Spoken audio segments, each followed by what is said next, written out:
कार्यक्रम के प्रायोजक हैं गोल्डी मसाले। नमस्कार, आज के मुद्दे में आपका स्वागत है। मैं हूं आरिश अजहर आपके साथ और आज हम आज के मुद्दे में बात करेंगे मुख्तार के कितने राजदार।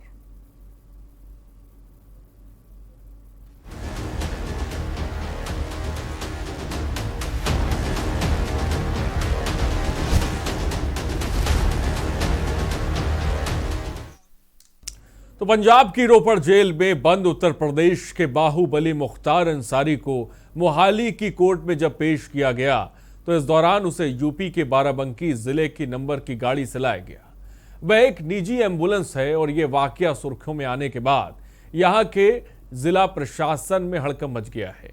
कोई जिम्मेदार मुंह खोलने को तैयार नहीं है। बाराबंकी में एसपी के निर्देश पर नगर कोतवाली में माफिया मुख्तार अंसारी की एम्बुलेंस मामले में धोखाधड़ी सहित कई धाराओं में केस दर्ज किया गया है। पंजाब से यूपी तक मुख्तार के कितने राजदार हैं, इसी पर आज हम बात करेंगे। उससे पहले ये रिपोर्ट देखिए।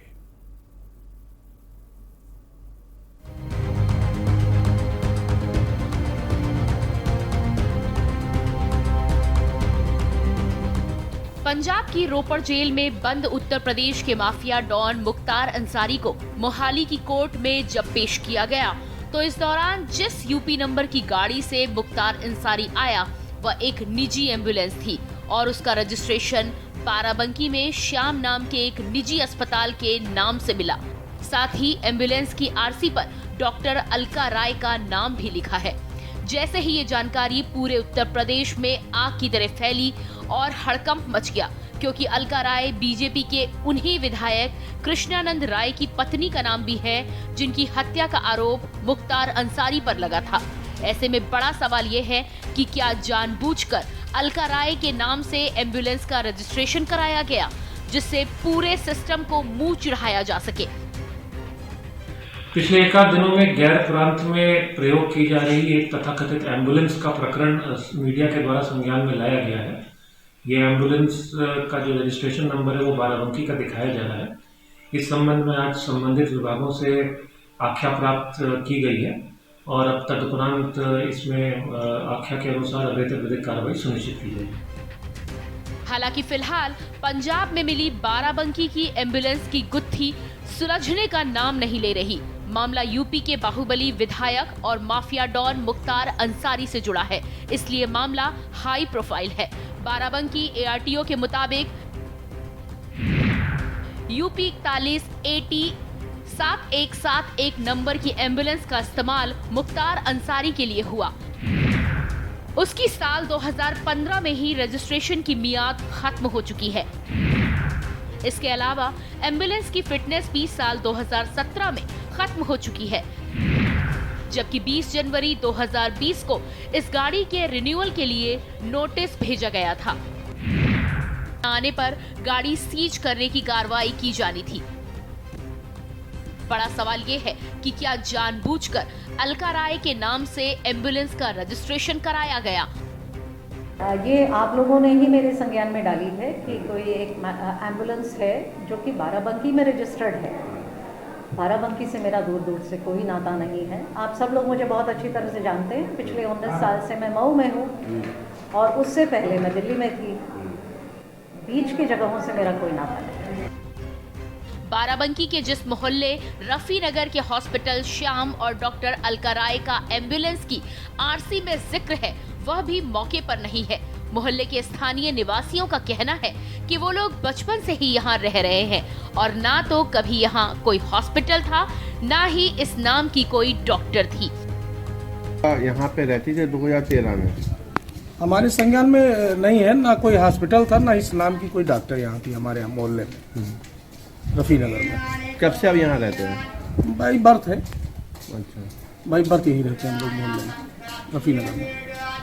हमारे भाई चेयरमैन भी थे यहाँ और हमारे संज्ञान में नहीं है कि इस नाम का कोई हॉस्पिटल भी इस रोड पे था, इस नाम की कोई डॉक्टर। गाड़ी की आरसी पर डॉक्टर अलका राय का नाम होना महज इत्तेफाक है या मुख्तार की कोई साजिश, इस पर से भी पर्दा उठना जरूरी है, क्योंकि अलका राय बीजेपी की उन्हीं विधायक कृष्णानंद राय की पत्नी का नाम भी है, जिनकी हत्या का आरोप मुख्तार अंसारी पर लगा था। ऐसे में बड़ा सवाल ये है कि क्या जानबूझकर अलका राय के नाम से एम्बुलेंस का रजिस्ट्रेशन कराया गया। बाराबंकी से के न्यूज के लिए रजी सिद्दीकी की रिपोर्ट।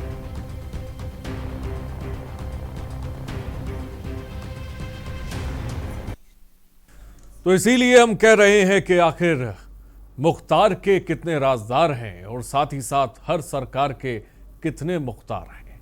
आखिर कौन है जो मुख्तार अंसारी को बचाने की कोशिश कर रहा है। जी हाँ, पंजाब के अंदर बाराबंकी की एम्बुलेंस का मिलना, यूपी के एम्बुलेंस का पंजाब में कनेक्शन, ये कई सवाल उठा रहा है। अपराधी मुख्तार का आपराधिक संसार है और वो संसार, वो साम्राज्य कहाँ तक फैला है उसका अंदाजा आप लगा सकते हैं। इसीलिए हम कह रहे हैं कि मुख्तार के कितने राजदार हैं। बाराबंकी ARTO के मुताबिक एम्बुलेंस इस्तेमाल मुख्तार अंसारी के लिए हुआ था, जिसका नंबर आपके सामने है। एम्बुलेंस साल 2015 में ही रजिस्ट्रेशन की मियाद खत्म हो चुकी है। एम्बुलेंस की फिटनेस भी साल 2017 में ही खत्म हो चुकी है। आप सोचिए, और जबकि 20 जनवरी 2020 को इस गाड़ी के रिन्यूअल के लिए नोटिस भेजा गया था और साथ ही साथ कोई जवाब ना आने पर गाड़ी सीज करने की कार्रवाई की जानी थी इस एम्बुलेंस पर। लेकिन उसके बावजूद भी इस एम्बुलेंस का पंजाब में मिलना कई सारे सवाल उठा रहा है कि आखिर कौन है जो मुख्तार अंसारी की मदद कर रहा है। आपको याद होगा, और ये इस वक्त सुर्खियों में भी है, जो बात ex-DSP ने तत्कालीन मुलायम सिंह यादव मुख्यमंत्री के खिलाफ साफ तौर पर बात रखी और किस तरह से उस पूरे घटनाक्रम के बारे में बताया कि किस तरह से तत्कालीन मुलायम सिंह यादव ने एक तरह का दबाव बनाया हुआ था कार्रवाई ना करने का मुख्तार अंसारी पर। और कई ऐसे सीनियर अधिकारी, सीनियर अफसर भी थे जो ex-DSP के खिलाफ दबाव बना रहे थे कि इस मामले में मत पड़ो। आप सोचिए, यह आर्म्स एक्ट का मामला था, लेकिन योगी आदित्यनाथ की सरकार में कार्रवाई होती है और मुख्तार अंसारी सलाखों के पीछे जाता है। मुख्तार अंसारी का साम्राज्य जो है पूरा ढा दिया जाता है। लेकिन इसके बावजूद भी एक सवाल और जन्म लेता है, जब धनंजय सिंह, जो कि पूर्व बाहुबली सांसद धनंजय सिंह की रिहाई होती है, और वो रिहाई कितने गुपचुप तरीके से होती है, इस पर भी सवाल उठते हैं मौजूदा एडमिनिस्ट्रेशन पर। तभी कहा जा रहा है कि आखिर हर सरकार के कितने मुख्तार हैं और साथ ही साथ मुख्तार के कितने राजदार हैं। आप सोचिए, पंजाब की जेल के अंदर बैठा एक अपराधी जिसको वहां से मदद मिल रही है, जो वहां से अपना साम्राज्य चला रहा है, तो आप सोच सकते हैं कि उसका नेटवर्क कितना तगड़ा होगा। हम बार बार कहते हैं खाकी, अपराधी और खादी का गठजोड़, और ये गठजोड़ हमेशा देखने को मिलता है और ये गठजोड़ एक बार फिर देखने को मिल रहा है। ऐसा हो नहीं सकता कि कोई जेल की सलाखों के पीछे अपराधी बिना खाकी के या बिना खादी के अपना नेटवर्क चला पाए। तो आप सोचिए कि जेल के अंदर से भी अपना नेटवर्क चलाया जा रहा है। और एम्बुलेंस जिस तरह से बाराबंकी की मिली है, और वो जो डिटेल्स तमाम इस वक्त हम आपके सामने रख रहे हैं, ये कई सारे सवाल उठा रहे हैं। क्योंकि गाड़ी की RC पर डॉक्टर अलका राय का नाम होना महज इत्तेफाक है या मुख्तार की इसमें कोई साजिश है, इस पर से भी पर्दा उठना बहुत ज़रूरी है। क्योंकि ये बात हम इसलिए कह रहे हैं कि अलका राय बीजेपी की उन्हीं विधायक कृष्णानंद राय की पत्नी का नाम भी है, जिनकी हत्या का आरोप मुख्तार अंसारी पे लगा था। और RC पर अलका राय का नाम होना, क्या ये इत्तेफाक है या इसके पीछे एक बहुत बड़ी साजिश है? तो कई ऐसे सवाल हैं जो जवाब मांग रहे हैं। मुख्तार अंसारी जेल की सलाखों के पीछे है, यूपी शिफ्ट करने की बात चल रही है। मुख्तार अंसारी चाहता है कि वो उत्तर प्रदेश की तरफ ना आए, यहाँ की जेल में ना आए, वो वहीं बना रहना चाहता है।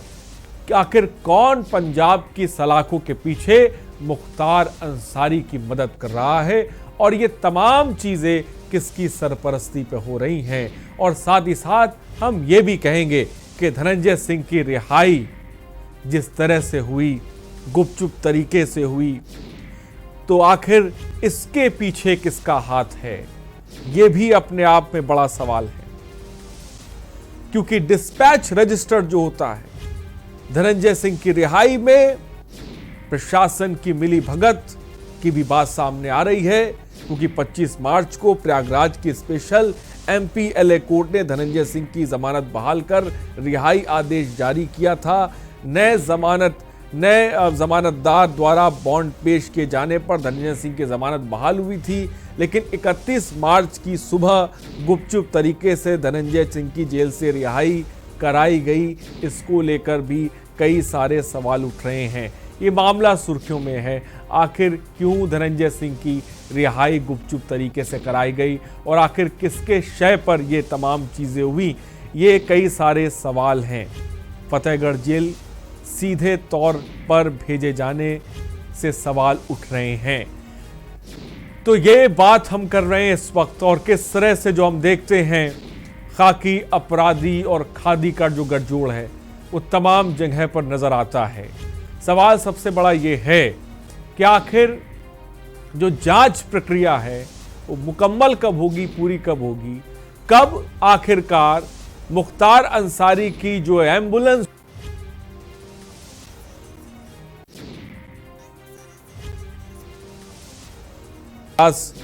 कब। और हमारे साथ इस वक्त फोन लाइन पर शैलेंद्र सिंह पूर्व DSP हैं, इस वक्त हमारे साथ जुड़ रहे हैं। शैलेंद्र सिंह जी, बहुत बहुत स्वागत है आपका आज के मुद्दे में। और आज हम बात कर रहे हैं मुख्तार के कितने राजदार। मैं शैलेंद्र जी सबसे पहले आपसे समझना चाहूँगा, क्योंकि पंजाब की जेल की सलाखों के पीछे मुख्तार अंसारी है, लेकिन वहाँ पर बाराबंकी की एम्बुलेंस का मिलना ये क्या दर्शाता है? आप स्वयं समझ लीजिए कि इस सबों की पकड़ सिस्टम में कितनी तगड़ी हो गई है कि जराइम की दुनिया में इन्होंने इतने सालों में कितनी स्थिति बनाई है। बिना सरकारी सह के, बिना शासन प्रशासन के सहयोग के, सरकार के, ये कर सकते थे। और उसका ताजा उदाहरण है कि पंजाब के जेल में, रोपड़ जेल में बाराबंकी की रजिस्टर्ड गाड़ी पाई जा रही है। क्या उनके अधिकारियों को वहाँ एम्बुलेंस नहीं है? क्या पंजाब सरकार के पास जेल में अपनी कोई एम्बुलेंस नहीं है जिससे इनको लाए ले जाएं? लेकिन कहीं ना कहीं इनका नेक्सस है, इन लोगों का आपस में गठजोड़ है खाकी और खादी का। ये सही बात है। इन लोगों ने मिलकर माफियाओं के साथ एक पैरेलल पूरा अलग से गवर्नमेंट बना ली है, अलग सरकार बना ली है। जनता जिस सरकार को चुनी है जनता की भलाई के लिए, अब उससे कोई वास्ता नहीं जनता का किसी से। एक बार वोट दे दिया, जनता 5 साल भाड़ में जाए। उसके बाद फिर इन माफियाओं के सहयोग से उसी जनता को लूटने में इन लोग लग जाते हैं, जिसका ताजा उदाहरण ये आपके पंजाब में दिख रहा है सब। लेकिन अच्छा है, मैं माननीय योगी जी को धन्यवाद दूंगा। कम से कम न्यायालय के वजह से, माननीय योगी जी की वजह से आज ये दिन आया कि मुख्तार और उसके परिवार के लोग अपनी जान की भीख मांग रहे हैं। कितने माओं की गूंज सुनी की, कितने बहनों का सुहाग उजाड़ा इन्होंने, कितने भाइयों की कलाई सुनी कर, बहनों की कलाई भाइयों से। तो इस समय करते समय ये सब इन लोगों ने कभी नहीं सोचा, कभी इनको नहीं आता था कि हम किसी का साथ इतना जबरदस्ती कर रहे हैं, किसी की हम हत्या कर रहे हैं। आज अपने को पड़ी है तो गिड़गिड़ा रहे हैं। राष्ट्रपति से इनके वाइफ भीख मांग रही है जान के, इनके भाई मांग रहे हैं जान की भीख।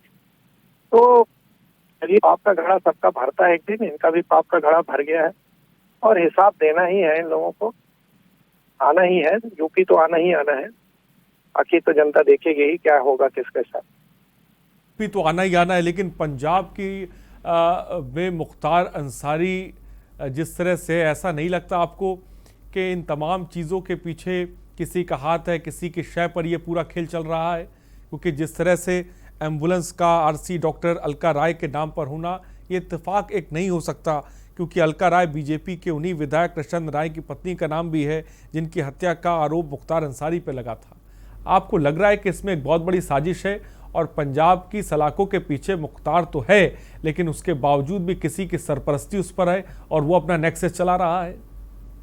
आप सही कह रहे हैं, ये बहुत बड़ी साजिश का हिस्सा है। पहले ये उत्तर प्रदेश में यहाँ की सरकारों में यही काम होता था।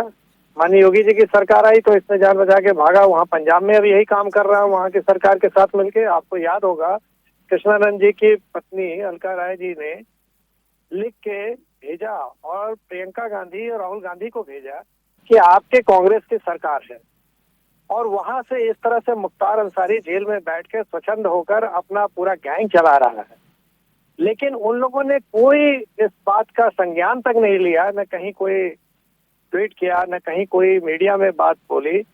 और आज इन्हीं के कांग्रेस पे इतना बड़ा धब्बा लग रहा है, जिसको इन लोग शायद आने वाले चुनाव में जनता के बीच में जब जाएंगे तो ये हो नहीं पाएंगे। इसका जवाब जनता पूछेगी। तो स्वाभाविक है, बिना मिलके कहीं कुछ नहीं होता है। और केवल वोट बैंक की राजनीति में इन लोगों को लगता है कि माफियाओं के सहयोग से हम उस जनता को साध लेंगे, उस वोट बैंक को साध लेंगे। तो एक बहुत बड़ी भूल है और यही वजह है कि इन लोग जाके किनारे हो गए। उत्तर प्रदेश में इन लोग खात्मा हो गया और अन्य जगहों से भी हो जाएगा इन लोग का खात्मा, अगर यही इन लोगों ने माफियाओं का साथ देते रहे तो। जी लेकिन शैलेंद्र जी, यूपी आने से क्यों मुख्तार डर रहा है? ऐसा क्यों लग रहा है? यूपी ना आने की जो अर्जी उसने दी है, इसके पीछे का खौफ क्या है? ये है कि उसने ये देखा कि पहले क्या होता था, उत्तर प्रदेश में सरकार चाहे सपा हो, बसपा हो, किसी की हो, वो अधिकारियों को खरीद के, और सपा में भी रहता है, बसपा में जाए सरकार बने तो उनकी भी साथ चला जाता है और पूरा अधिकारियों में उसकी पैठ है। उसके कुछ अधिकारी तो तलवार तक चाटते हैं, कहने में शर्म आती है कि वो अधिकारी है। तो इसमें पूरा एक साम्राज्य अपना पैरेलल कायम कर रखा है और जेल में रहे चाहे बाहर रहे, वो पूरा गैंग चलाता है। लेकिन योगी जी के आने के बाद ये माहौल बदल गया है। आपने देखा होगा यहाँ माफियाओं के संपत्ति कुर्क हुई, अवैध निर्माण ढाए गए, बहुत से माफियाओं के एनकाउंटर हुए इस टाइप के। तो उससे खौफ ज्यादा है, जिसकी वजह से यूपी आने से घबरा रहा है। और यूपी आ भी गया जेल में तो इसको वो सब सुविधाएं तो मिलेंगे नहीं जो पंजाब की सरकार में मिलके वहाँ मिल रहा है उसको। तो उसको मालूम है यहाँ आने का मतलब कि जान तो छोड़ दीजिए, पूरा उसका अपना जो आर्थिक साम्राज्य बनाया है वो सब ध्वस्त हो जाएगा। न किसी से मिल पाएगा, न किसी से बात कर पाएगा, न कुछ। तो इसलिए घबराया हुआ है और कोई खास बात थोड़ी है। शैलेंद्र जी, जैसे आपने जिक्र किया कि कुछ अधिकारी हैं जो मुख्तार के तलवे चाटते हैं और सिस्टम में वो हैं, तो ऐसा नहीं लगता कि आपको अगर वो मुख्तार अगर यूपी भी आता है तो वो तमाम लोग जो उससे जुड़े हुए हैं या जिनको मुख्तार ने फायदा पहुंचाया है वो उसकी यहाँ पर भी मदद करना चाहेंगे? नहीं, देखिए स्वाभाविक है, उन लोग मदद करना तो चाहेंगे, लेकिन जब प्रदेश का मुखिया इस बात पे अड़ जाए कि हम मदद नहीं होने देंगे तो ये इनके लिए संभव नहीं होता है। इन लोग तभी मदद कर पाते हैं जब ये देखते हैं कि हाँ ऊपर की सरकार भी शह दे रही है। लेकिन सबको मालूम है योगी जी नहीं देंगे, मदद करेंगे, शह देंगे, जो करेगा उस पर एक्शन ले लिया जाएगा। तो मुख्तार को इस बात का ही डर है कि हम आ भी गए तो हमारा वो खुला खेल जो जेल के अंदर या बाहर बैठ के चलता है वो नहीं हो पाएगा। तो इसी वजह से इन लोग घबराए हुए हैं। और लेकिन शैलेंद्र जी, ये बात इसमें कोई दो राय नहीं कि मुख्तार के कितने राजदार हैं, लेकिन हर सरकार के भी ऐसा लगता है कि मुख्तार है। पूर्व बाहुबली सांसद धनंजय सिंह के रिहाई को लेकर भी जिस तरह की आप जानते बखूबी, इसको लेकर आप क्या कहेंगे? एक बाहुबली सुबह सुबह गुपचुप तरीके से उसको बाहर निकल जाना, उसका इसको किस तरह से आप देखते हैं? को याद होगा कि अभी जब धनंजय का एक्शन हुआ था, जेल भेजे गए थे, तो धनंजय, सब लोगों ने कहा कि धनंजय पर एक्शन नहीं होगा। अंत में धनंजय जेल गए। रही बात रिहाई की, तो जेल के मतलब होता है कि अगर न्यायालय ने रिहाई का आदेश दे दिया है, ठीक है, तो न्यायालय ने अगर रिहाई का आदेश दिया है तो उसको फॉलो सिस्टम को करना ही होता है। जैसे मैं मायावती जी के समय जब जेल में बंद था या मुलायम समय के जेल में बंद था, तो मेरी रिहाई को इन लोगों ने टालने की बहुत कोशिश की, लेकिन उसको टाल नहीं पाए क्योंकि न्यायालय का आदेश है, उसको पालन तो करना ही होगा। नहीं तो न्यायालय कहेगा भाई मेरी अवमानना आप कर रहे हैं। तो अगर न्यायालय का आदेश है तो कोई सरकार भी नहीं कुछ कर सकती है। लेकिन अगर न्यायालय ने इनको आदेश दे दिया अंदर रखने का, तो मैं नहीं जानता कि उत्तर प्रदेश में कोई सरकार ऐसी होगी या जो वर्तमान सरकार चल रही, किसी माफिया को अगर न्यायालय का आदेश है कि अंदर करना है तो उसको जाना ही जाना होगा। जी, गुपचुप तरीके से बाहर निकाला जाए। ठीक है शैलेंद्र जी, न्यायालय ने ये तो आदेश नहीं दिया होगा ना कि गुपचुप तरीके से बाहर निकाला जाए इतने बाहुबली को? गुपचुप तरीका की बात नहीं है, न्यायालय से आदेश कब पहुंचा है इस पर डिपेंड करता है। और अपने जेल की प्रक्रिया, जैसे मेरे बात में कह लीजिए, न्यायालय से शाम को मेरा आदेश पहुंचा था रिहाई का, ठीक है, लेकिन उस वर्तमान सरकार हमारे विरोध में थी, वो नहीं चाहती थी कि मैं बाहर जाऊं।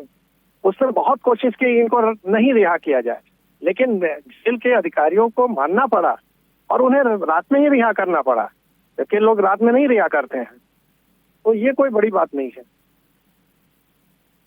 ये तो साफ तौर पे शैलेंद्र जी, लेकिन जिस तरह से आप कह रहे हैं कि धनंजय सिंह की गुपचुप तरीके से रिहाई होना ये एक बड़ी बात नहीं है, दूसरी तरफ हम मुख्तार को हम देख रहे हैं कि मुख्तार अंसारी जो यूपी आने से साफ तौर पे डर रहा है, लेकिन ऐसा आपको नहीं नजर आ रहा है कि कहीं ना कहीं इस तरह के सवाल भी उठ रहे हैं कि दोहरा नजरिया कहीं नहीं है और हर सरकार के मुख्तार की जो बात कही जा रही है वो हर सरकार में है?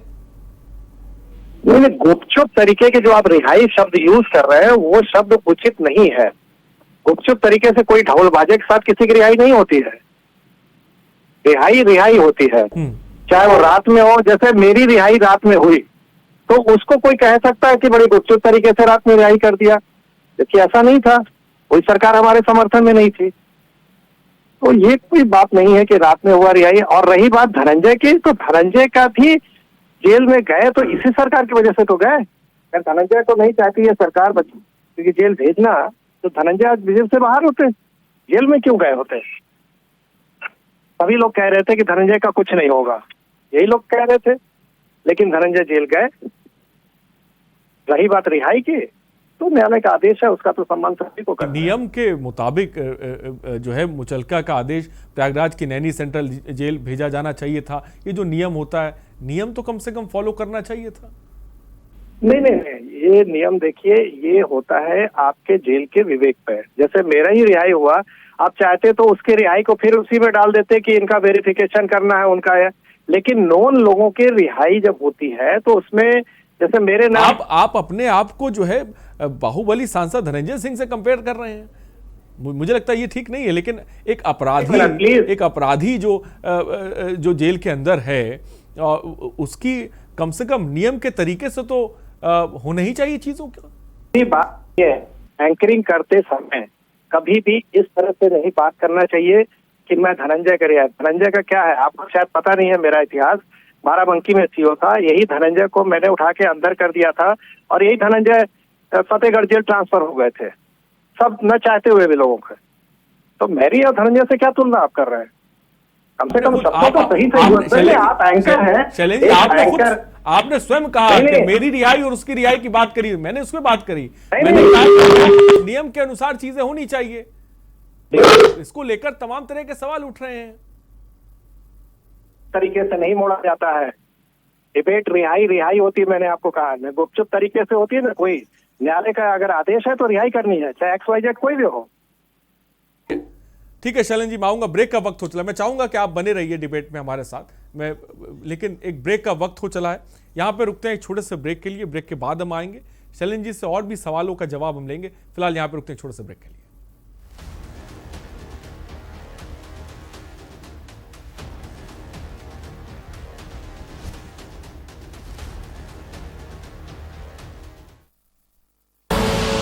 आप देख रहे हैं के न्यूज, खबरों का सारथी।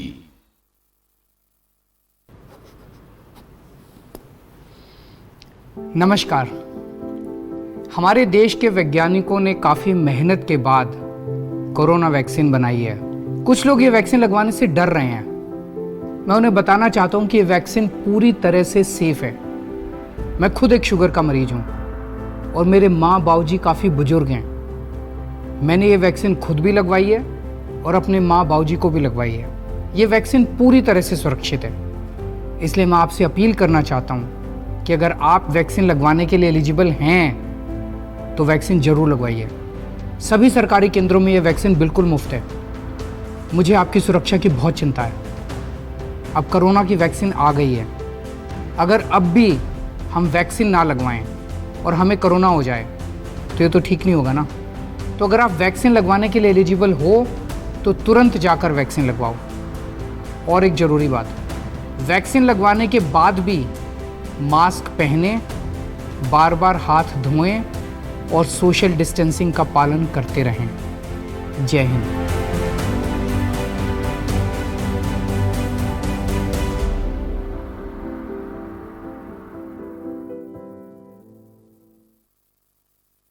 जुबान के लिए उड़ चला गैरों की ज़मीं पर, खुशबू अपने पन की ढूंढता औरों की ज़मीं पर।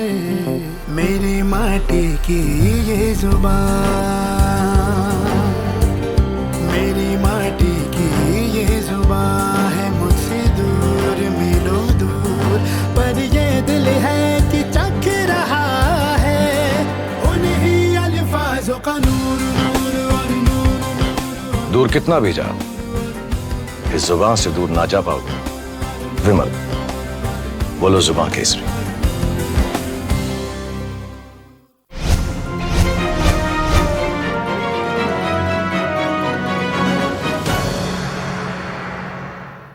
खुदी को आजमाया है तो ये अंदाज आया है, खुदी को आजमाया है तो ये अंदाज आया है। तुम में भी मैं हूं, शुद्ध प्लस पान मसाला। आप देख रहे हैं के न्यूज, खबरों का सारथी। जब आपकी सोच को अंधेरा घेर लेता है और सिस्टम भी मुंह फेर लेता है, जब वादों की परतें खुलने लगती हैं और हारी उम्मीदों का ऊंचा ढेर लगता है, जब सड़क पर एड़ी की रगड़ देखकर अब तक जो भी हुआ सब बेअसर लगता है, तब चिंतन से डगर होगी आसान, मंथन से निकलेगा समाधान। मंथन।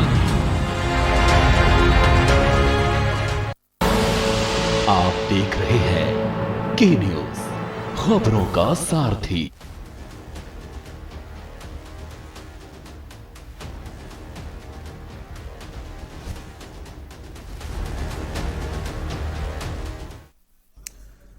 तो ब्रेक के बाद आपका स्वागत है। मुख्तार के कितने राजदार हैं, इस पर हम बात कर रहे हैं। और खादी, खाकी और अपराधी का ये जो गठजोड़ है, इसको लेकर भी हम बात कर रहे हैं। आप सोचिए कि पंजाब की जेल के पीछे एक अपराधी का होना और उसको इस तरह की मदद मिलना, ये कई सारे सवाल साफ तौर पे उठाता है।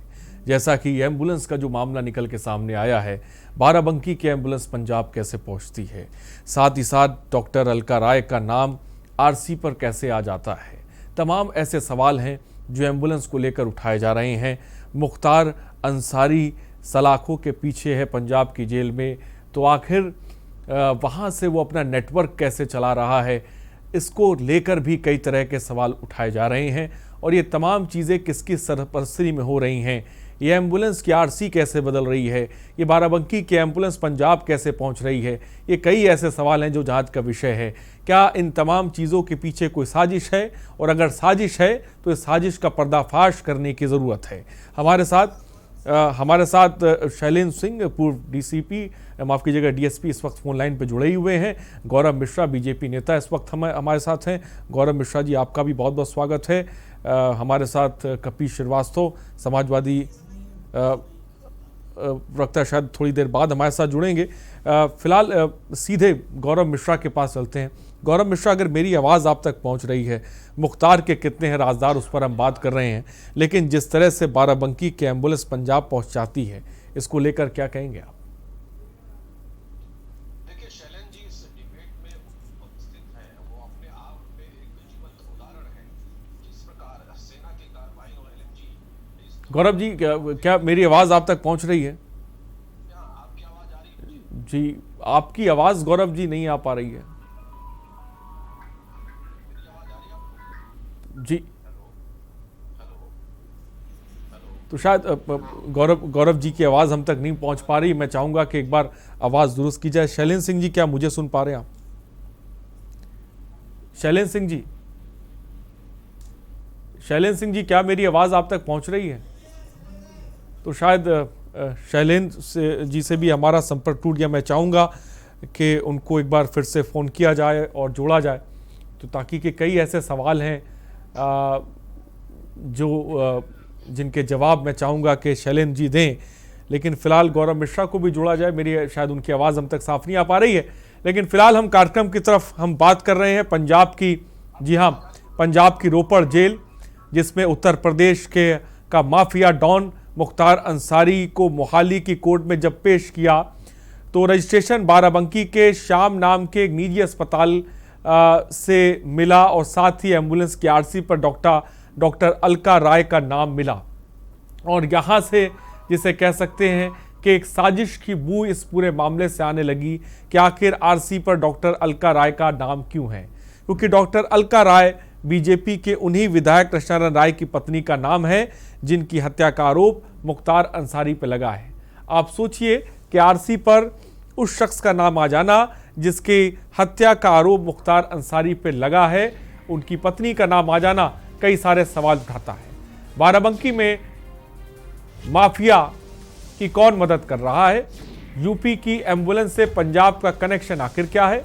अपराधी मुख्तार का आपराधिक संसार आखिर कहां तक फैला है? मुख्तार के कितने राजदार हैं और ये कहां पर हैं? इन सब का पता लगाने की जरूरत है।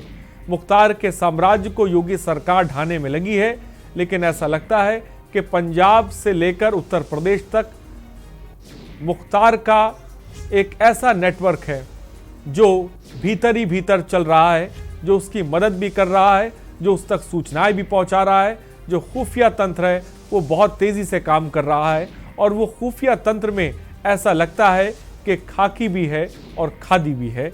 गौरव मिश्रा हमारे साथ है। गौरव मिश्रा, मेरा सवाल अगर आप तक पहुंचा हो तो उसका जवाब दें। देखिए, मैं वही कह रहा था, शैलेंद्र जी इस डिबेट में उपस्थित है, वो अपने आप में जीवंत उदाहरण है किस प्रकार से सेना की का अग्नेयास्त्र जो है हथियार वहां तक उस दुर्दांत माफिया तक पहुंच जाता है और जिसका खामियाजा एक अधिकारी को उठाना पड़ता है जो आज इस डिबेट में मौजूद है। मेरा ऐसा मानना है कि अपराध जगत में इन लोगों की एक पैरेलल सत्ता रही है, समानांतर सत्ता रही है, जो राज सत्ता को भी झुका करके रखती थी तुष्टिकरण और वोट बैंक की राजनीति के कारण, और वही कानून का पालन करने वाले जो लोग होते हैं कानून का पालन न कर सके और कानून का ये बेजा इस्तेमाल कर सके, उसके लिए ऐसे लोगों को भय में रखना, उनको काबू करना या अपने पक्ष में उनका उपयोग करना, ये बेहतर तरीके से इस तरह की माफिया जान गए थे पिछली सरकारों में। और जिस तरीके से पिछली सरकारों ने प्रश्रय दिया ऐसे लोगों को, इन्होंने अपना एक समानांतर साम्राज्य कायम किया। लेकिन अब उत्तर प्रदेश में एक ऐसी सरकार है जो चुन चुनकर इनके अपराधों का हिसाब न्यायालय तक पहुंचाएगी और इन्हें उसका जवाब देना पड़ेगा। यही कारण है कि आज इनसे जुड़ी छोटी से छोटी चीजें भी उभर करके आ रही है जो इनका खुफिया तंत्र है। जैसा आपने बताया कि खाकी और खादी यदि इसमें कहीं पाए गए तो उन्हें भी दंड का भागी बनना पड़ेगा, उन्हें भी इनके साथ सजा भुगतना पड़ेगा और छोटे से छोटे अपराध और बड़े से बड़े अपराध का खाका इनका खुलेगा। यही कारण है कि आपने देखा होगा अभी उम्र 60 वर्ष से पार हो गई है, व्हील चेयर पर आ गए हैं, स्ट्रेचर पे आ जाएंगे, उत्तर प्रदेश आने का भय है, इसीलिए कानून का दुरुपयोग करके ये 8 बार 9 बार हमारे उत्तर प्रदेश की पुलिस जाती है लेने के लिए, उन्हें वापस कर दिया जाता है। ये भी कहीं ना कहीं एक राजनीतिक तुष्टिकरण के कारण इस प्रकार से कानून का दुरुपयोग किया जा रहा था, लेकिन सुप्रीम कोर्ट के संज्ञान लेने के कारण आज ऐसी परिस्थिति आई है तो निश्चित रूप से उत्तर प्रदेश में आएंगे तो न्याय होगा। लेकिन गौरव मिश्रा, ऐसा नहीं लगता सिस्टम में अभी भी एक ऐसे आदमी हैं जो हमारे साथ थोड़ी देर पहले शैलेंद्र सिंह भी जुड़े हुए थे, उनको भी आपने सुना, वो ये बात कह रहे हैं कि सिस्टम में ऐसे लोग हैं जो मुख्तार के अभी भी तलवे चाटते हैं, जो मदद करते हैं। ऐसा नहीं लगता वो लोग अभी भी हैं जो मुख्तार की मदद कर रहे हैं और वो नेक्सस, वो सिस्टम पंजाब से लेकर यूपी तक अभी भी चल रहा है।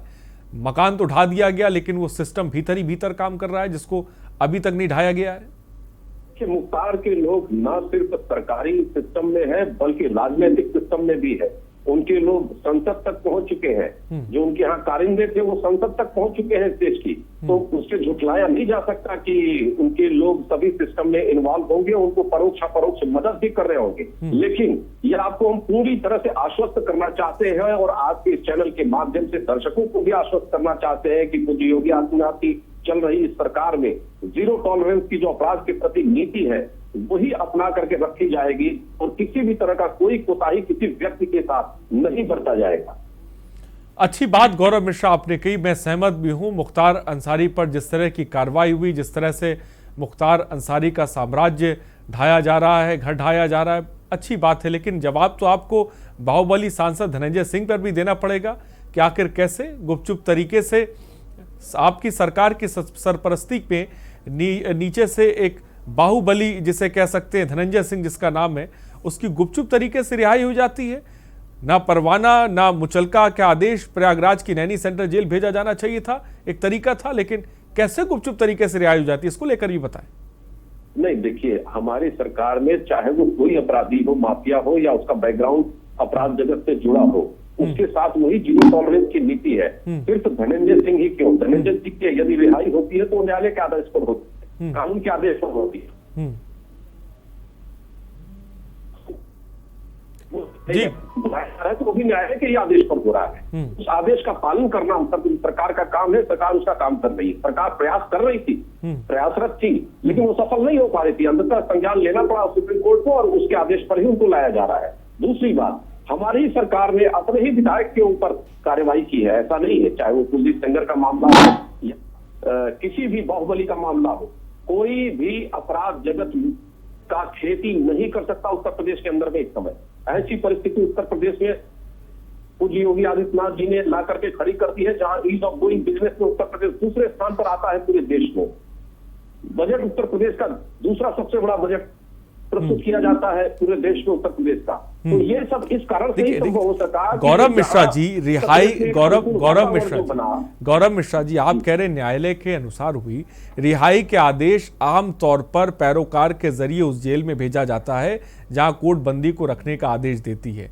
ऐसे में रिहाई के आदेश को फतेहगढ़ जेल सीधे तौर पर भेजे जाना, सवाल यहां पे उठ रहे हैं। मामला सुर्खियों में यह है कि गुपचुप तरीके से डाक द्वारा रिहाई आदेश भेजे जाने का शक जताया जा रहा है। नहीं, गिरफ्तारी और रिहाई आवश्यक नहीं है कि सबके ढिंढोरा पीट करके ही हो। लेकिन ये है कि रिहाई का जो आदेश है सरकार नहीं निकालती, उसको सरकार निर्गत नहीं करती। पालन करना सरकार का काम, पालन करना सरकार का काम है। मीडिया अगर उसको उठाती, जैसे आज आपका चैनल इस विषय को उठा रहा है, तो निश्चित रूप से ऐसा कोई भी वाकया आता हो तो उसे उठाना चाहिए। मेरी सरकार अनबायस्ड होकर के बिल्कुल निष्पक्ष भाव से किसी के साथ बर्ताव कर रही है और जो कानून सम्मत काम है उसी को कर रही है। उसमें किसी भी प्रकार का भेदभाव व्यक्ति के आधार पर नहीं किया जा रहा। और हमारे साथ इस बीच कपीश श्रीवास्तव समाजवादी पार्टी के प्रवक्ता हैं, वो भी इस वक्त जुड़ गए हैं।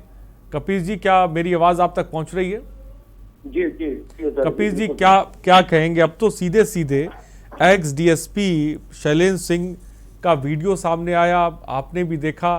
तत्कालीन मुलायम सिंह यादव को लेकर सवाल उठाए गए कि किस तरह से दबाव बनाया गया मुख्तार अंसारी को बचाने के लिए। सबसे पहले क्या कहेंगे, मुख्तार के कितने राजदार बताएं? जी, मैं दो भागों में अपनी बातों को कहना चाहूँगा। पहली बात यह है कि शैलेंद्र जी से पहले मैं मुख्तार से ही बात कर लूं।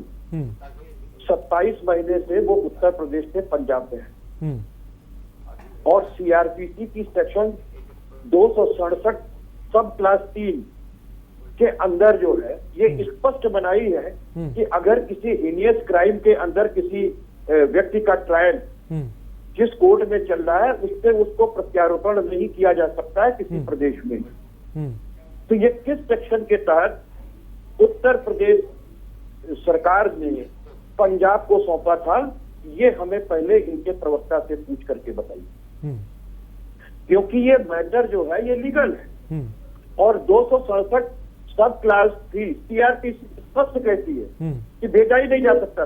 इंडियन क्राइम में इसका ट्रायल चल रहा था, ठीक है ना। नहीं तो कपीश श्रीवास्तव जी, अब तो यूपी लाया जा रहा है ना, अब तो यूपी लाया जा रहा है ना मुख्तार को। जी दो बात होगी, अगर जी दो बात होगी। जब ये भारतीय जनता पार्टी की सरकार और कांग्रेस की सरकार मूला कुश्ती खेल रही हो और दोनों एंजॉय करा रहे हो बैठ करके एक मुख्तार अंसारी जैसे क्रिमिनल को, तो ये बात पूछना पड़ेगा कि 27 महीने पहले आपने क्यों पंजाब सरकार को दिया, क्यों पंजाब की जेल में भेजा? क्योंकि सीआरपीसी के सेक्शन 267 के तहत भेजा ही नहीं जा सकता। और 27 महीने के बाद आप सुप्रीम कोर्ट में जा रहे हैं, सो रहे थे क्या? अब दूसरी बात मैं कहता हूं, मैं इनसे ये पूछना चाहता हूं कि कितने इत्तेफाक और होंगे। ये जो उत्तर प्रदेश की एक क्या कहते हैं उसे, वो एम्बुलेंस, ये जो पाई गई है वहां पर, जिसमें मुख्तार अंसारी मोहाली जेल तक, मोहाली के सेशन कोर्ट तक गया है, मुझको एक बात बता दिया जाए, ये डॉक्टर अलका राय कौन है? और डॉक्टर अलका राय ने तो खुद बयान दिया है इस बात का कि जिस समय विधायक थे ये, उन्होंने जो है इनसे कहा था कि बिना डॉक्टर के उसके नहीं मिलेगा, तो मैंने दिया। और डॉक्टर अलका राय के ऊपर तो 419, 67, 68, 71 का मामला भी दर्ज हुआ। ये कितने इत्तेफाक होंगे जो आदमी एप्लीकेशन प्रियंका गांधी जी को तथाकथित रूप से दिख रहा हो, उसकी एम्बुलेंस वहां पर उसको ले जा रही हो मोहाली, और उत्तर प्रदेश में 5 साल पहले ही, 4 साल पहले ही ये बात खत्म हो चुकी थी कि वो क्या बोलते हैं, उसका रजिस्ट्रेशन का जो है फिटनेस खत्म हो चुका था, परमिट नहीं थी। कैसे वो उत्तर प्रदेश से निकल कर गई? उत्तर प्रदेश सरकार की पूरी जिम्मेदारी बनती है कि नहीं बनती है? जवाब पंजाब सरकार, उत्तर प्रदेश सरकार दोनों नूरा कुश्ती खेल रहे हैं, उसको एंजॉय करा रहे हैं। ठीक है शैलेंद्र जी, गौरव मिश्रा जी जवाब दें। मुझे बहुत स्पष्ट नहीं आ पा रही है इनकी आवाज, बहुत कट के आ रही है, थोड़ा हमको रिपीट करें कि क्या बोला है कपिल जी ने। गौरव मिश्रा जी, उनका कहना है, हमारे साथ कपिल श्रीवास्तव समाजवादी पार्टी प्रवक्ता जुड़े हुए हैं, जो कह रहे हैं कि आपकी सरकार ने मुख्तार को पंजाब जेल जो शिफ्ट किया है, पंजाब की रोपड़ जेल में, उसी के पीछे एक बहुत बड़ी सियासत है। नहीं, तो कानून का पालन करना क्या अपराध है? सरकार यदि कानून का पालन कर रही है तो कोई अपराध है? अब ये तो लिखा नहीं है कि वो कानून का दुरुपयोग कर रहा है कि उपयोग कर रहा है। और दूसरी बात कि कानून, पंजाब में जब वो शिफ्ट हुए पंजाब जेल में, तो जिस मामले पर शिफ्ट हुए उस मामले में तो बाय डिफॉल्ट जमानत हो जानी चाहिए थी, लेकिन 8 बार पुलिस जाती है उनको वापस लाने के लिए और वापस से खाली हाथ चली आती है। तो आज वही न्यायालय जब संज्ञान ले रहा है और वापसी उसकी हो रही है, तो कपिल जी को परेशानी क्यों हो रही है, क्यों दर्द हो रहा है, मैं पूछना चाहता हूँ। और वही दूसरा जो विषय इन्होंने उठाया अभी, जो मैं सुन पाया एम्बुलेंस से संबंधित, तो जांच का विषय है, वो उस पर जांच होगी और जो दोषी होगा उसके खिलाफ कार्रवाई होगी। अजहर भाई, बहुत स्पष्ट पूछ रहा हूँ, इन्होंने कहा ना कि विधिक तरीके से गया, गैर विधिक तरीके से गया है, ये क्यों झूठ रहे हैं, क्यों झूठ बोल रहे हैं? इनको क्या फायदा था? 267 सीआरपीसी कपिल श्रीवास्तव की लिखी हुई नहीं है। और 267 अरे कपिल श्रीवास्तव जी यहाँ गया या वहां गया तो, लेकिन आपकी सरकार में तो अंदर ही नहीं जाने दिया जा रहा था। हमारी सरकार की क्या बात करेंगे? अरे भाई, अरे शैलेंद्र सिंह पूर्व डीएसपी को आपने सुना, उन्हीं ने तत्कालीन मुख्यमंत्री मुलायम सिंह यादव पर सीधे सीधे आरोप लगाए। उन्होंने कहा था कि दबाव था, अधिकारियों का दबाव था। अरे यहाँ गया या वहां गया, अंदर तो गया, लेकिन आपकी सरकार में तो अंदर ही नहीं जा पा रहा था। इनकी सरकार में मुलायम सिंह जी के द्वारा तमाम मुकदमे शैलेंद्र सिंह के ऊपर लगाए गए। उस समय मैं स्वयं शैलेंद्र सिंह से मिला था। जब वो आए, अब नौकरी छोड़ करके राजनीति का रास्ता उन्होंने अख्तियार किया, उनसे मैं पूरा विषय समझा था और उनके ऊपर तमाम सारे मुकदमे लगा दिए गए। किसकी सरपरस्ती में हो रहे थे? मुलायम सिंह जी की सरपरस्ती में हो रहे थे। ये सब कानून का पालन करने वाले अधिकारी के ऊपर मुकदमे लादे जा रहे थे और कानून का उल्लंघन करने वाले अपराध जगत के माफिया को संरक्षण दिया जा रहा था। क्यों दिया जा रहा था उसका कपिल जी पहले जवाब दे, क्या कारण था उसके पीछे? अभी हालिया में कार्रवाई की है, ये झूठ बोल रहे हैं। और मैं दूसरी चीज पूछना चाहता हूँ, शैलेंद्र कोई कार्रवाई नहीं की। एसपी थे जिन्होंने इस्तीफा दिया, जिनके ऊपर हीनियस क्राइम का मुकदमा चल रहा था, और योगी आदित्यनाथ जी की सरकार 17 साल के बाद उठाई है। फर्जी मुकदमे इसलिए वो मुकदमे हटाए गए। आपकी सरकार ने फर्जी तरीके से लगाए थे, गलत तरीके से लगाए थे, एक ईमानदार अधिकारी को फंसाने के लिए लगाए गए थे। किसने लगाया था? कोटा का कानून किसके कार्यकाल में लगा था? मुख्तार के ऊपर, और मुख्तार जेल गया था। उन्होंने कहा कि हाँ हमने लगाया था, लेकिन बाद में मुलायम सिंह यादव कहने लगे कि ये केस वापस ले लीजिए। मुलायम सिंह के कहने पे ही इन्होंने पहले एफआईआर लिखी और कोटा में ट्रायल शुरू हुआ, और उसके बाद ये मुलायम सिंह कहने लगे। आप बताइए कि कोई मुख्यमंत्री ये जानता नहीं क्या कि एफआईआर दर्ज होने के बाद एफआईआर वापस नहीं ली जा सकती है, मुकदमा वापस लिया जा सकता है। अगर इनको कोई प्रेशर था तो ये तो ले ही नहीं सकते थे, लेकिन उत्तर प्रदेश के मुख्यमंत्री तो वापस ले सकते थे केस अगर मुख्तार अंसारी को छोड़ना होता, इसलिए वो झूठ बोल रहे थे। उन्होंने हीनियस क्राइम किया था।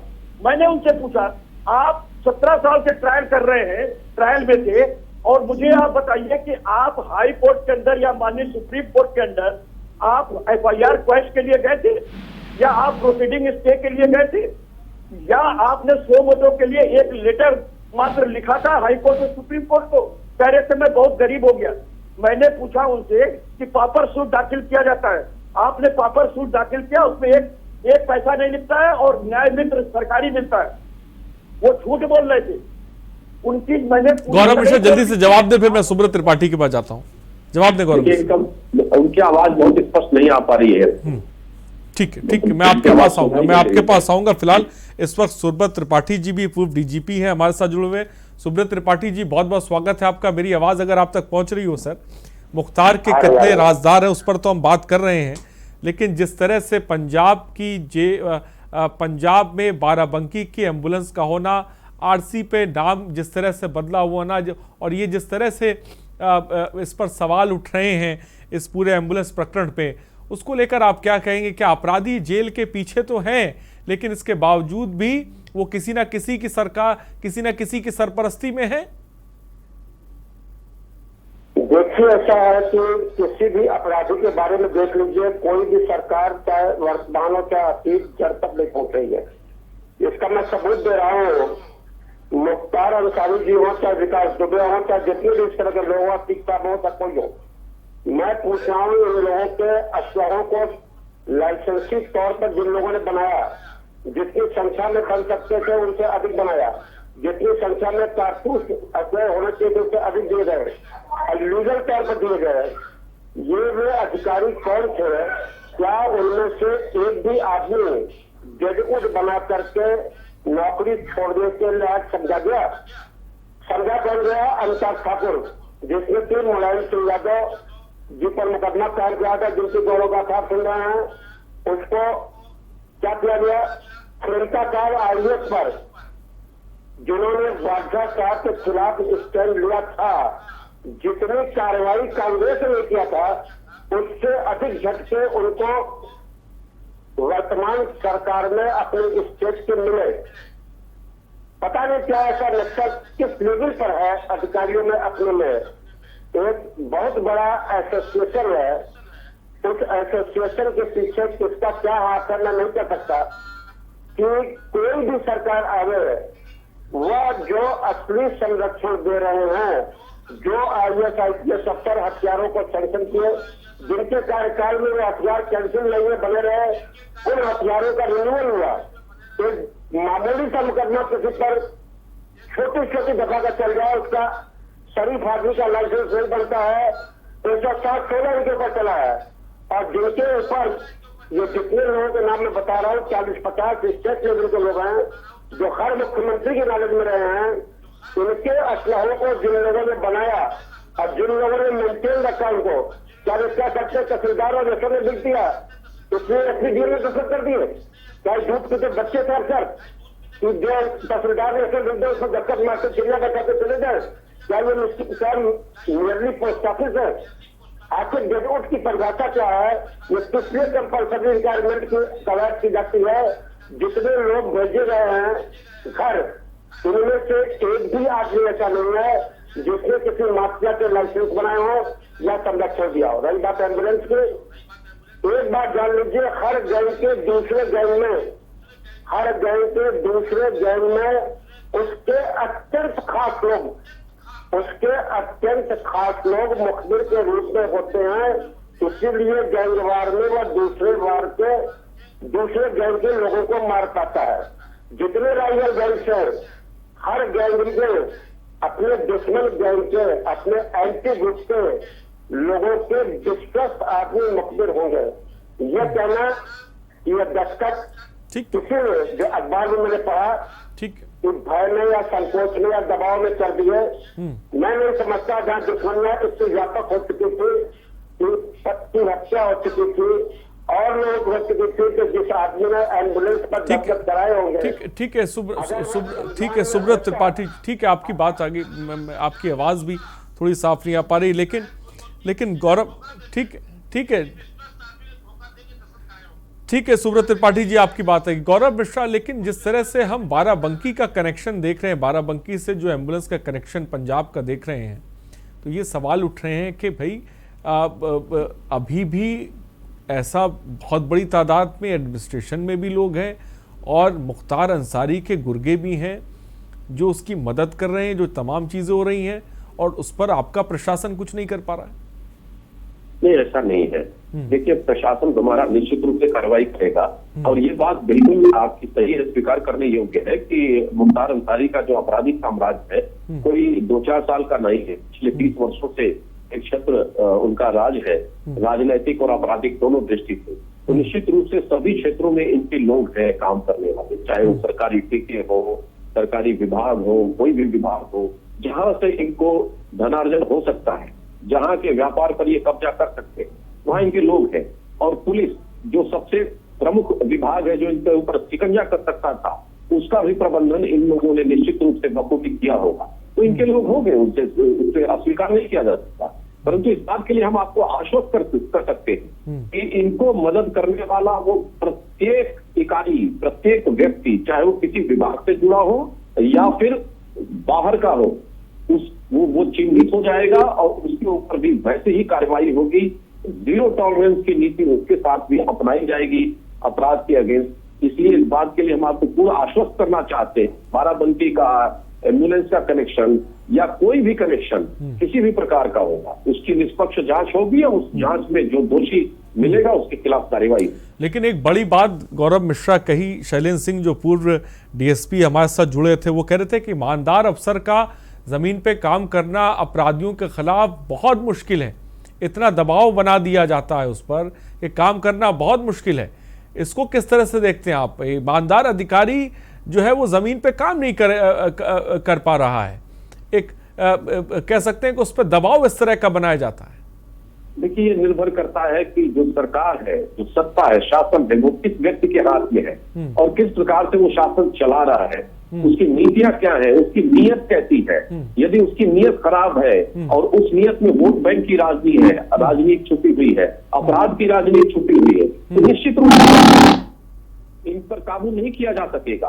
और एक ईमानदार व्यक्ति को, चाहे वो पुलिस का अधिकारी हो या फिर किसी भी विभाग का अधिकारी हो, उसके ऊपर इस तरह के माफिया शिकंजा अपना कस लेते हैं, क्योंकि उन्हें भय होता है शासन का, और उस भय के कारण वो कभी कभी दोस्ती भी कर लेते हैं, कभी उनके दबाव में काम भी करना शुरू कर देते हैं, और जो रिएक्ट करता है उसके खिलाफ वो हर प्रकार की कार्रवाई करने के लिए स्वच्छंद होते हैं। तो ये तो कुछ छुपा हुआ नहीं। और पिछले जिस तरीके से सरकारों ने काम किया है, समाजवादी सरकार ने तो बेइंतहा अपराध को उत्तर प्रदेश में बढ़ाया, उसकी नर्सरी की, और जिसके कारण से इस तरह की माफियाओं की पैरेलल सत्ता उत्तर प्रदेश में चलती रही। थानों में मुकदमे नहीं लिखे जाते हैं, ऐसे लोगों के यहाँ मुकदमे पहुंचते हैं और वहां से निस्तारण होता है। इस तरह के माफियाओं और गुंडों के पास जो है समस्याओं का निस्तारण किया जाता है। तो आप समझ सकते हैं कि किस प्रकार की उत्तर प्रदेश की व्यवस्था हो चुकी थी, अपराध का प्रदेश कपिल श्रीवास्तव जवाब देना चाहते हैं। गौरव मिश्रा, आपने सवाल उठाया है, कपिल श्रीवास्तव जी बोले।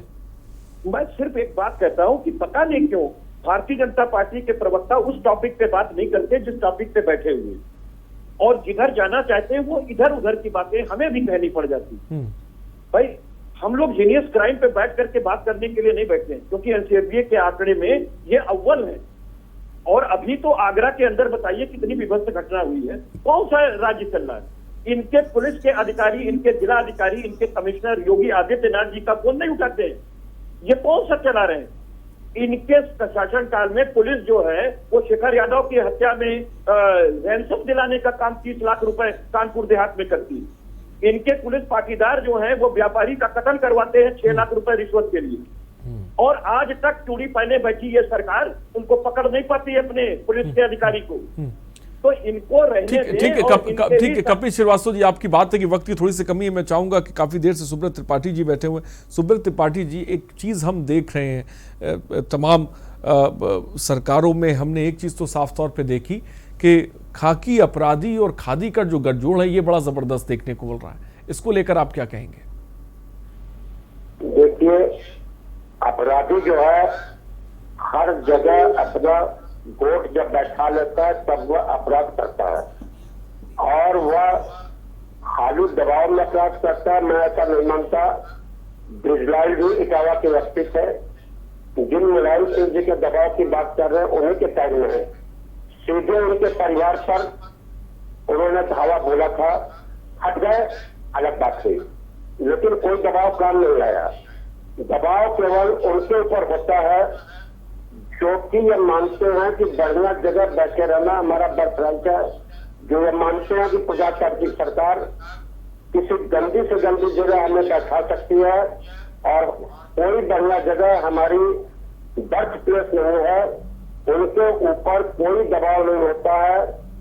मुझसे भी गलतियां हुई होगी, अगर कुछ हुई हो, मैं दावे कर सकता हूं 40 साल में, तो उसके लिए नैतिक और कानूनी दोनों जिम्मेदारी मेरी है। मैंने किसी के दबाव पर मेरे ऊपर पढ़ाई नहीं न कभी डाला। दबाव उसी बात में डालता है जो उससे कोई नाजायज जल लेता है। आज तक प्रकाश सिंह का कोई दबाव नहीं पड़ा, आज तक बिजलाल का कोई दबाव नहीं पड़ा, जयंत चतुर्वेदी कोई दबाव नहीं पड़ा। दबाव पास उन्होंने रजिस्ट किया और शैलेंद्र जी ने भी रजिस्ट किया। वह झुके नहीं दबाव के आगे, नौकरी छोड़ना पड़ा, क्या देना पड़ा, यह एक अलग इशू है कि किसी आदेश में आकर उन्होंने नौकरी छोड़ दिया, वरना तमाम लोग नौकरी छोड़े बगैर भी आतिक प्रकाश सिंह जी का, ब्रिजलाल जी का पूरा उम्र कट गई, कोई उनको नौकरी से बेदखल नहीं कर पाया। हाँ, ट्रांसफर एक ऐसी चीज है जो कि जनता ठीक है सुब्रत त्रिपाठी जी, माजरत चाहूंगा, थोड़ा सा वक्त की कमी है। फिलहाल बहुत बहुत शुक्रिया सुब्रत त्रिपाठी जी आपका जुड़ने के लिए। गौरव मिश्रा आपका बहुत बहुत शुक्रिया। कपिल श्रीवास्तव आपका बहुत बहुत शुक्रिया। शैलेंद्र सिंह आपका बहुत बहुत शुक्रिया हमसे जुड़ने के लिए और अपनी बात रखने के लिए। तो आज के मुद्दे में हम बात कर रहे थे मुख्तार के कितने राजदार हैं और इन राजदार का पता लगाना चाहिए, उन पर कार्रवाई करनी चाहिए, लेकिन हमें यह भी भूलना नहीं चाहिए कि हर सरकार के मुख्तार भी है। फिलहाल सुबह आज के मुद्दे में इतना ही। बने रहिए हमारे साथ। नमस्कार।